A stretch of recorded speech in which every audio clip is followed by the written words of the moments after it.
انسان کو سکھائی ہے جو اس کی کتاب کا مطالعہ شروع کر رہا ہو۔ کتاب کی ابتدا میں اس کو رکھنے کا مطلب یہ ہے کہ اگر تم واقعی اس کتاب سے فائدہ اٹھانا چاہتے ہو تو پہلے خداوند عالم سے یہ دعا کرو۔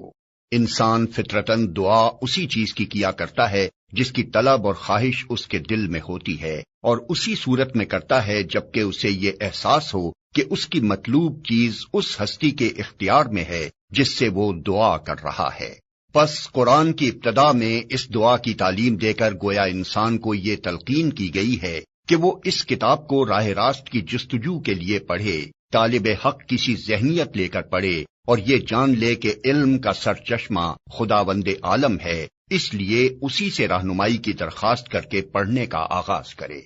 اس مضمون کو سمجھ لینے کے بعد یہ بات خود واضح ہو جاتی ہے کہ قرآن اور سورہ فاتحہ کے درمیان حقیقی تعلق کتاب اور اس کے مقدمے کا سا نہیں بلکہ دعا اور جواب دعا کا سا ہے۔ سورہ فاتحہ ایک دعا ہے بندے کی جانب سے اور قرآن اس کا جواب ہے خدا کی جانب سے۔ بندہ دعا